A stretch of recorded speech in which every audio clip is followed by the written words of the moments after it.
వృశ్చికం వారికి పంచమ స్థానంలో మీకు శని సంచారం జరుగుతుంది. ప్రస్తుతం ఉత్తరాభాద్ర నక్షత్రంలో ఉన్నాడు. రేవతి నక్షత్రంలోకి మారబోతున్నాడు శని. మే 18వ తేదీ నుంచి మనకి వచ్చే సంవత్సరం 2027 జూన్ 2 వరకు అక్కడ ఉంటాడు. దాదాపుగా 11 నెలలు ఉంటాడు అక్కడ. ఈ 11 నెలల పాటు శని ఇచ్చేటువంటి ఫలితాలు ఏమిటి, ఏ విషయాల్లో మీకు చక్కగా కలిసి వస్తుంది, ఏ దేవతారాధన చేసుకోవాలి, ఎటువంటి విషయాల పట్ల మీరు జాగ్రత్త వహించాలనేటువంటి అంశాలు చెప్తుంది. నేనైనప్పటికీ చెప్పేస్తుంది సాక్షాత్ లలిత అమ్మవారిగా భావిస్తూ ఆ లలితాంబిక అమ్మవారి యొక్క అనుగ్రహం మీకు పరిపూర్ణంగా కలగాలని మనస్ఫూర్తిగా కోరుకుంటూ, మీకు పంచమ స్థానంలో శని ఎటువంటి ఫలితాలు ఇస్తాడు, అందులోని బుధుడు యొక్క నక్షత్రంలోకి వెళ్తున్నందుకు అంటే ఇక్కడ మంచి చెడు రెండూ ఉంటాయండి. ముందు మంచి విషయాలు తెలుసుకుందాం. ఎప్పటి నుంచో వివాహం అవ్వటం లేదు, ఎన్ని సంబంధాలు చూసినా కుదరట్లేదు, ఏంటో అన్నీ బాగున్నాయి, చదువు ఉంది, ఉద్యోగం ఉంది, మంచి రూపురేఖలు ఉన్నాయి, మంచి ఫ్యామిలీ, ఎందుకు అవ్వట్లేదు అర్థం కాదు కొంతమందికి.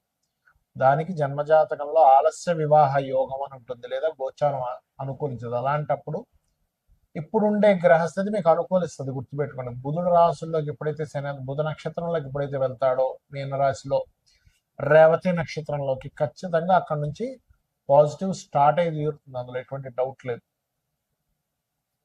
మరి అదేవిధంగా ఇన్వెస్ట్మెంట్స్, విదేశాలకు వెళ్ళడానికి, తండ్రి గారి యొక్క ప్రాపర్టీ కొంతవరకు కలిసి రావడము, ఇటువంటివన్నీ కూడా ఇస్తాడు. కాకపోతే తండ్రి గారి ఆరోగ్యము, మీరు ఉద్యోగంలో ఎక్కడికో అంటే కొన్నిసార్లు చూడండి అంతా బాగున్నా సరే మారుతుంటారు తెలియక. ఆ మిస్టేక్స్ మాత్రం చేయకండి. బాగోపోతే మారడం లేదు, అన్నీ బాగున్నా మారేటువంటి యోగం. అన్నీ బాగున్నా జాబ్ వదిలేస్తానండి ఇంకోటి ఏదో వస్తుందని, లేకపోతే వ్యాపారంకి వెళ్ళిపోతాను అనుకునే కొన్ని రాంగ్ డెసిషన్స్ తీసుకుంటారు. ఎందుకంటే మీకు పంచమ స్థానం, ఆలోచన స్థానంలో ఎప్పుడైతే శని ఉన్నాడో అది ఇచ్చేటువంటి రిజల్ట్ ఏమిటి అంటే మందత్వము అంటారు. అంటే ఒక నిర్ణయం తీసుకుంటే మంచి జరుగుతుంది 10 మంది చెప్తున్నా, మనం అది కాదు నాకు ఇదే కరెక్ట్ అనుకుని వెళ్ళిపోతూ ఉంటాం. అప్పుడు ఏమవుతుంది, దాన్నే కర్మ అంటాం. కాబట్టి ఈ ఈ యొక్క షేర్ మార్కెట్ విషయంలోని, సంతానం విషయంలోని, ఫ్రెండ్షిప్ చేసుకునే విషయంలోని, ఒక ప్రేమ వ్యవహారాల విషయంలోని, కొన్ని వ్యసనాలకు గురయ్యేటువంటి విషయాలు మనకు తెలియకుండానే వెళ్ళిపోతూ ఉంటాం. ఈ విషయాల్లో ఖచ్చితంగా జాగ్రత్తగా ఉండండి. స్వయం కృషితో ఏదైనా ప్రాపర్టీ కొనుక్కోవాలనుకునేటువంటి వారికి బాగుంది, వివాహానికి బాగుంది, ఇన్వెస్ట్మెంట్స్కి బాగుంది. చెప్పాలంటే లాంగ్ టర్మ్ షేర్ మార్కెట్కి అయితే కొంతవరకు అనుకూలిస్తుంది, లేదని కాదు. కానీ డెసిషన్ తీసుకునేటప్పుడు మీకు తెలిసిన వారు, మీ హితము కోరేటువంటి వారు, వెల్ విషర్స్ అంటూ ఉంటారు, వారిని సంప్రదించి మీరు జాగ్రత్తగా నిర్ణయం తీసుకోండి. లాంగ్ టర్మ్గా ఉండే నిర్ణయాలు తీసుకోండి, ఖచ్చితంగా బాగుంటుంది.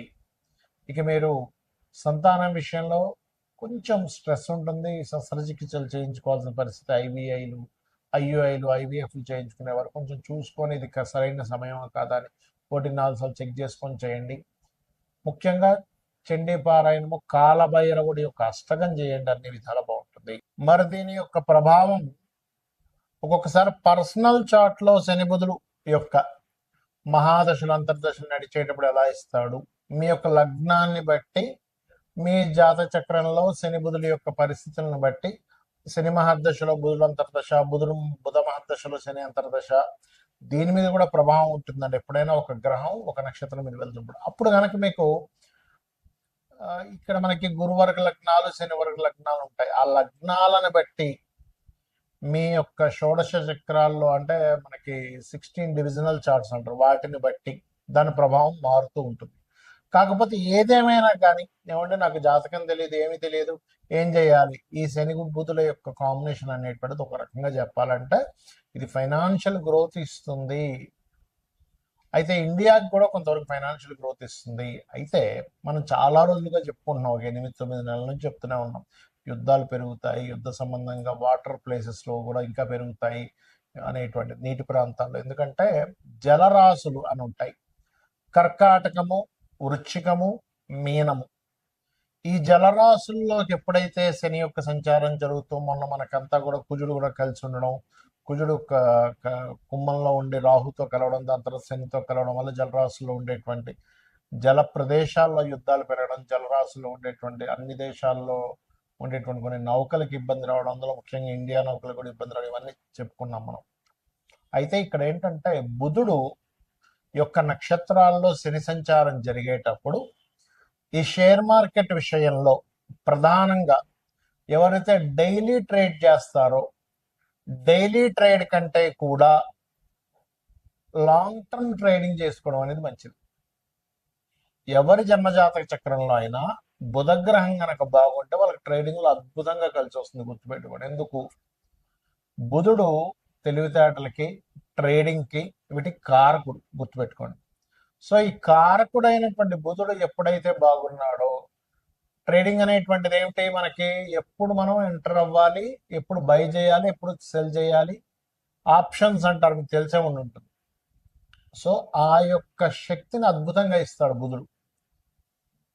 అంటే మనం ఎంత ఎమోషన్ గా కనెక్ట్ అవ్వకుండా చాలా ఈజీగా ఇది వద్దులే, మనం వస్తే రేపు మళ్ళీ చూసుకుందాంలే అని వాళ్ళకి ఎప్పుడైతే కరెక్ట్గా అనిపించిందో బయటకు వచ్చేస్తాడు. ఇంకా ఆశపడ్డ ఎక్కువగా ఆశపడకుండా ఉన్న దాంట్లో సంతృప్తి చెంది బయటకు వచ్చేలా చేస్తాడు బుధుడు. అంటే బుద్ధి ఆలోచిస్తూ ఉంటుంది. అలాగా ఇప్పుడు ఉండేటువంటి బుద్ధికారకుడైనటువంటి బుధుడి యొక్క నక్షత్రాల్లో శని సంచారం జరుగుతుంది కాబట్టి మీరు లాంగ్ టర్మ్ చేసుకోవడం మంచిది. ఎందుకంటే షేర్ మార్కెట్లో లాంగ్ టర్మ్ వే ఫలించేటువంటి సమయం ఇది. కమ్యూనికేషన్ రంగాలు మనం చాలా రోజుల క్రితమే చెప్పుకున్నాం, ఏమంటే ఈ కమ్యూనికేషన్ రంగాలకి ఇబ్బంది రానుంది అని. ఈ శని యొక్క ప్రభావం ఎప్పుడైతే బుధరాశుల్లోకి ఎంటర్ అవుతుందో ఈ కమ్యూనికేషన్ రంగాల మీద దీని యొక్క ప్రభావం చూపిస్తుంది. గుర్తుపెట్టుకోండి. అలాగే మరొక విషయం ఏంటంటే ఇక్కడ ఈ అప్పులు ముఖ్యంగా ఏంటంటే ఎవరైనా ఏదైనా అప్పు తీసుకుంటే కూడా లాంగ్ టర్మ్ తీసుకోండి. ఏదో ఏముంది ఈవినింగ్ ఇచ్చేస్తాను, ఓ 10,000 ఉంటాయి అంటుంటారు కొంతమంది, 1,00,000 ఉంటాయి, ఏముంది సాయంత్రం ఇచ్చేస్తా అంట. ఆ సాయంత్రం మీకు రాకపోగా ఈ 10 రోజులకు రావడం వల్ల 10 రోజుల తర్వాత మీరు ఇస్తారు, నెల రోజుల తర్వాత మీరు ఇచ్చేస్తారు, ఇవ్వరని కాదు. కానీ అది ఏమైపోతుంది? మాట తప్పాడు, సాయంత్రం ఇస్తా అన్నాడు, ఫోన్ ఎత్తాడు, మొహమాటం, ఫ్రెండ్ దగ్గర పరువు పోతుంది, రిలేషన్స్ దగ్గర పరువు పోతుంది. అందుకని ఏంటి, ఆ నెల రోజులు తప్పించుకొని నెల రోజుల తర్వాత ఇగో నేను ఇచ్చేస్తున్నా అంటాడు. అప్పుడు ఏమైపోద్ది అంటే ఈ శని యొక్క రాశుల్లో ఎప్పుడైతే శని యొక్క నక్షత్రం మీద ఎప్పుడైతే శని వెళ్ళి బుధ నక్షత్రం మీద ఉన్నాడో ఇదేం చేస్తుంది? బుధుడు అప్పులకు కారకుడు కాబట్టి ఇది అప్పుల విషయంలోని కొన్ని దేశాల్లో ఆర్థిక మాన్యాలు, కొంత వాయు సంబంధంగా, వాయువులో బుధుడు వాయు కారకుడు. గుర్తుపెట్టుకోండి, వాయువుకి కారకుడు కాబట్టి వాయువులు మందంగా వేయడం, వాయువులో ఒక రకమైనటువంటి విష సంబంధించినటువంటిది కొంత ఇన్ఫెక్షన్స్ రావడం, ఇటువంటివన్నీ కూడా ఇస్తూ ఉంటుంది బుధరాశుల్లోకి శని యొక్క సంచారం. కాబట్టి మరి ఏం చేయాలండి? దేశకాల పరిస్థితులు ఇలా ఉన్నాయి కదా, ఏం చేయాలి? సింపుల్గా ఏమీ లేదు.